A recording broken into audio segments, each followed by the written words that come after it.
Check, check. Derivation of the equations of motion at constant acceleration, number 3.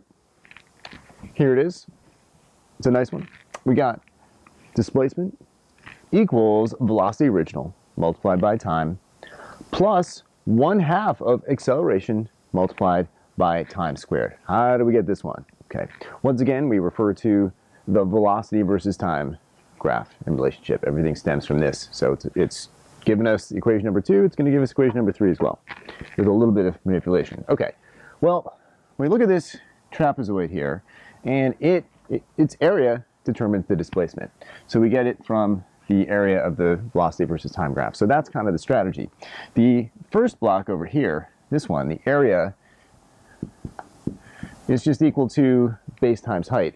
The height here is velocity original, and the base is time. So we get our v naught t. And we need to add it to this area. It's the area of a triangle. Okay? So this is the area that we're going to work with over here next. So this guy is done. How do we get 1/2 at squared? All right, well, let's check it out. Well, the area of this triangle is 1/2 base times height. Okay, we saw it before in terms of the average velocity. Now we're going to see it in terms of acceleration. So here we go. Well, base is still going to be time. So we have 1/2 time times the height. Okay, what's the height of this triangle? Well, it's v minus v naught. So the height over here is just v minus v naught, like that. Okay, so we have v minus v naught, like this.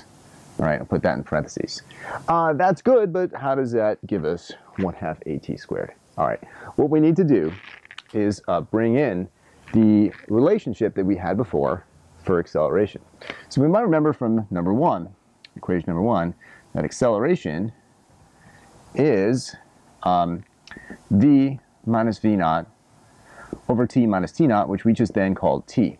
Okay? So what I'm going to do is kind of make a substitution. If I solve this for the stuff in parentheses here, v minus v naught, it gives me at. So v minus v naught equals acceleration multiplied by time. Okay? So what I'm really going to do now is say, whoosh, I'm going to take this acceleration times time and substitute it in for v minus v naught. So what I really have for the triangle is 1/2 a goes in here in place of v minus v naught, and also times time times t, and then I have another t over here times t. And so we know that t times t is t squared, so we got 1/2 a t squared, like that. So that gives us the other part of the equation. So again, this, number 3, just like number 2, stem from one of the most important graphs there are, the one that contains so much information, velocity versus time. That ends number 3. On to the last one. Pure algebra for the next one, though. No v versus t, I'm sorry. We won't have it for the next. But it gave us 2 out of the 4, pretty good. All right, 4.